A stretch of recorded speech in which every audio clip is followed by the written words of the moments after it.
Congress government ప్రారంభించింది. దాని పేరు కూడా మేము మారుస్తలేం, కానీ కొనసాగించాలని చెప్పినాం, కొనసాగించినాం. అది మీ అందరికీ తెలుసు. ఇలా వీళ్ళు కేసీఆర్ ఆనవాళ్ళు లేకుండా చేస్తాం, కేసీఆర్ ముచ్చట లేకుండా చేస్తారా? ఇవాళ మనం కూడా సభ పెట్టుకుంటే ఎన్ని అడ్డంకులు దానికి. ప్రైవేట్ స్కూళ్ళు బస్సులు ఇస్తే వాళ్ళకు నోటీసులు ఇవ్వడం, అడుగడుగున ఆర్టీఏ అధికారులను పెట్టి పోలీసులను పెట్టి ట్రాఫిక్లు జామ్ చేయడం. ఇప్పుడు కూడా సభకు రావాల్సిన వాళ్ళు 1,50,000 మంది బయటనే ఆగిపోయింది. ఇటు హనుమకొండ దిక్కు, అటు హుజరాబాద్ దిక్కు, ఇటు సిద్దిపేట దిక్కు 3 రోడ్ల మీద కూడా జాములున్నాయి. నేను అడిగిన నాయకులు ఏంది అంటే ఇబ్బంది అవుతుంది సార్, రానిత్తలేరు, మధ్యలో ఇబ్బందులు కలిగిస్తున్నారు, కొన్ని లారీలు తెచ్చి అడ్డం పెట్టాను పనికిమాలని అని చెప్పి జామ్ అయిపోయి అక్కడనే ఆగిపోయింది. నేను అన్న ఇంకో అర్ధగంట ఆగి మాట్లాడదామంటే మా వాళ్ళంతా ఉండి లేదు, మనోళ్ళు దూరం పోవాలి, ఇక రానోళ్ళు ఎట్లా అందరూ మనం మాట్లాడి సభ ముగించాలని చెప్తే నేను వేదిక మీదకి వచ్చిన. ఇన్ని అడ్డంకులు ఇంత కడుపు ఆపుతారా? బీఆర్ఎస్ సభలను ఆపుతారా? ఈ ప్రపంచనాన్ని ఎవడాపుతాడు? ఆగబడితే ఆగుతుందా? నేను ఒక్క మాట పోలీసు మిత్రులకు మనవి చేస్తా ఉన్నా.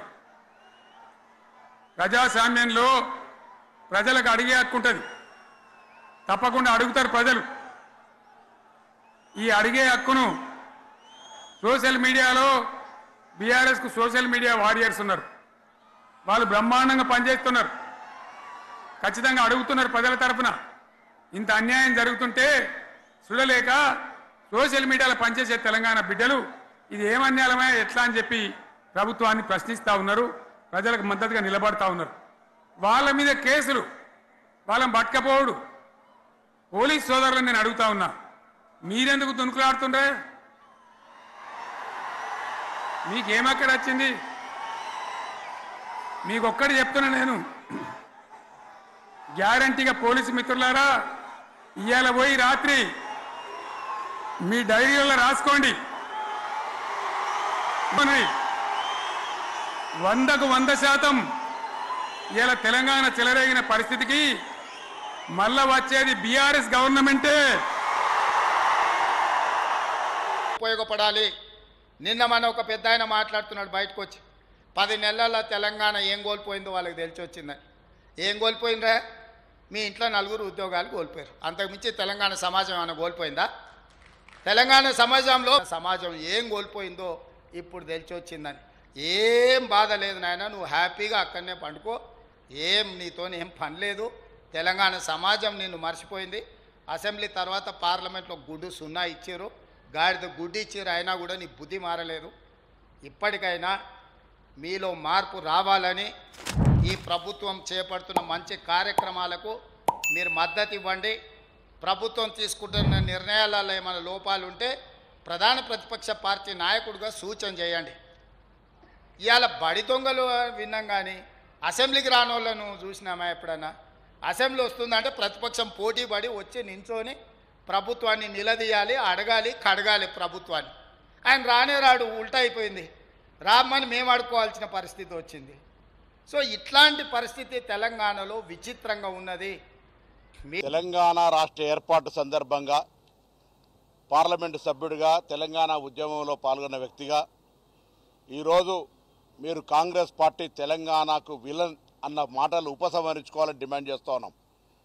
ఉపసంహరించుకునేదాకా కాంగ్రెస్ కార్యకర్తలు మీ వైఖరి పట్ల ఏరు దాటిదాకా ఎల్లన్నా, ఏరు దాటినాక బోడమల్లన్నా అన్నట్టుగా మీ వైఖరి స్పష్టంగా మీరు శాసనసభలో మాట్లాడినటువంటి మాటలు ఎల్లా తెలంగాణ సమాజానికి సాక్ష్యం. సోనియా గాంధీ గారే తెలంగాణ ఇచ్చారు, సోనియా గాంధీ గారి దేవత. తిరిగి మరొక్కసారి రేపు తెలంగాణలో అన్ని జిల్లాల్లో సోనియా గాంధీ గారి చిత్రపటాలకు పాలాభిషేకాలు చేయాల్సిగా కాంగ్రెస్ పార్టీ నాయకత్వాన్ని కోరుతా ఉన్నాం.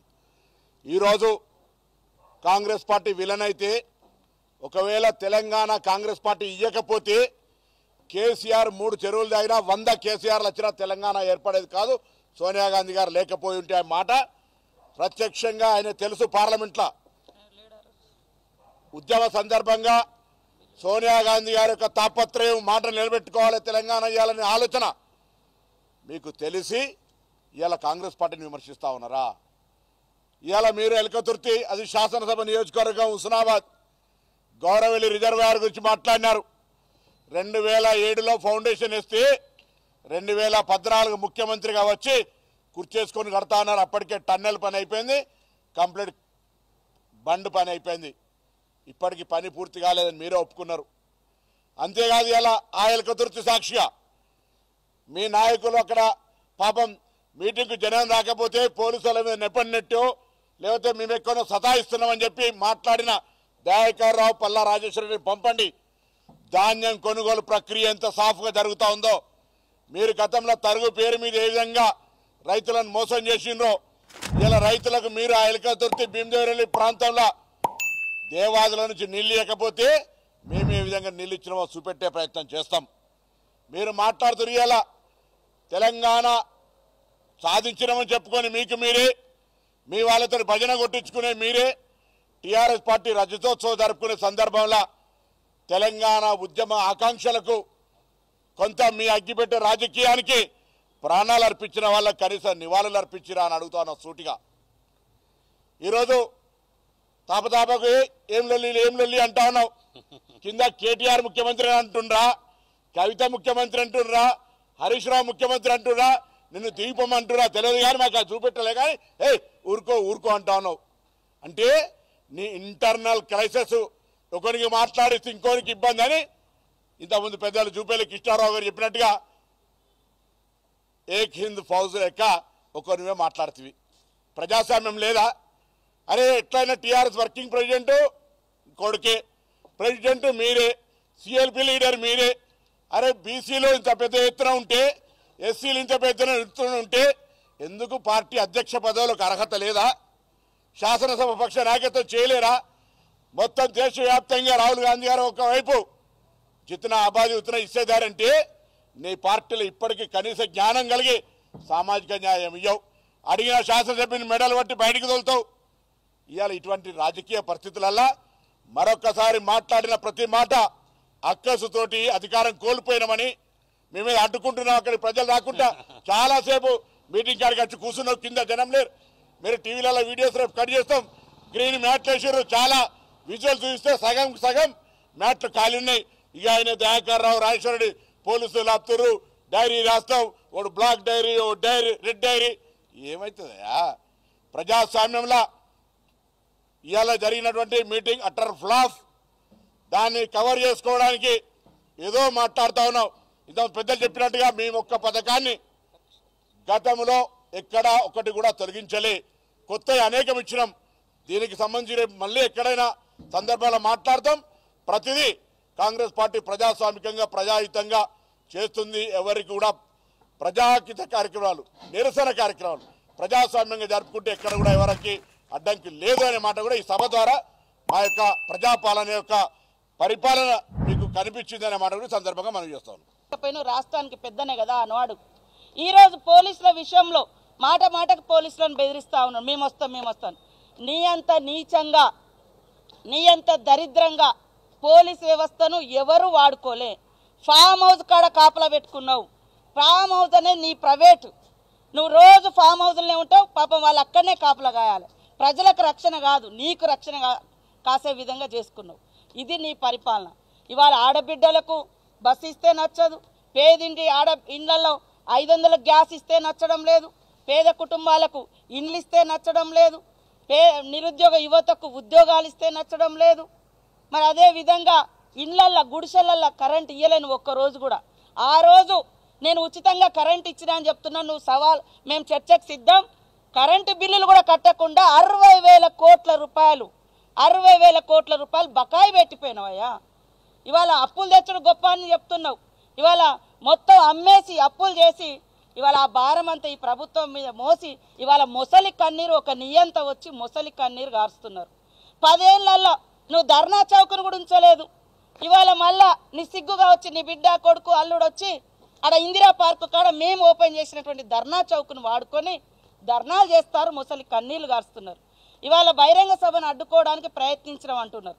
మేము అడ్డుకునే ప్రయత్నం చేస్తే ఆ సభ జరుగునా, ఆ స్థలం నీకు వచ్చినా, అక్కడ అనేక వాగులు, అదేవిధంగా చెరువులు, కాలువలు, గవర్నమెంట్ కాలువలు కూడా నిస్సిగ్గుగా పూర్తి చేసి ఇవాళ మరి సభ పెట్టుకున్నారంటే ప్రభుత్వం ఒక ప్రజాస్వామిక ప్రభుత్వం కాబట్టి ఆలోచించి ఇవాళ పర్మిషన్ ఇస్తే ఇవాళ ముసలి కన్నీళ్ళు గార్చడం కోసం రాష్ట్రం ఆగమైంది. రాష్ట్రం ఎందుకు ఆగమైందా? నీ కుటుంబం అధికారం పోయింది కాబట్టి నువ్వు ఆగమైనటువంటి బాధలో నువ్వు ఉన్నావు. ఇవాళ అసెంబ్లీ అనేది రాష్ట్రానికి ఒక దేవాలయం, చట్టాలు చేసేటువంటి, సంస్కరణలు తెచ్చేటువంటి మరి గొప్ప చర్చా వేదిక అసెంబ్లీ అనేది. కానీ ఈరోజు అసెంబ్లీని కూడా సొల్లు కబురు అన్నావంటే, అంటే సొల్లు కబురు అన్నటువంటి ఈ మాజీ ముఖ్యమంత్రికి, ఈ కేసీఆర్కు మళ్ళీ అసెంబ్లీలో అడుగుపెట్టే అర్హత ఉందా? అసలు ఆ పార్టీ వాళ్ళు అసెంబ్లీలో అడుగుపెట్టే అర్హత ఉందా అని నేను అడుగుతున్నా. అంటే మీకు అధికారం ఉంటేనే అసెంబ్లీకి వస్తారు, అధికారం లేకుంటే అసెంబ్లీకి రావంటే అసలు నువ్వేం నాయకుడు అంటున్నా? ప్రజల తరపున అధికారం ఉన్నా లేకున్నా ప్రజల తరపున మాట్లాడేవాడు నిజమైన నాయకుడు.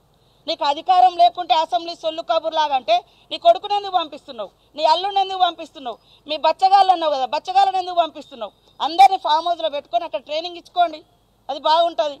కాబట్టి ఈరోజు కేసీఆర్ బాధ అంతా అధికారం పోయిందని తప్ప నిజంగా ఒక్కటంటే ఒక్కటి ఈ రాష్ట్రానికి ఉపయోగపడేది కానీ వాస్తవాలు కానీ ఆయన మాట్లాడలేకపోయిండు.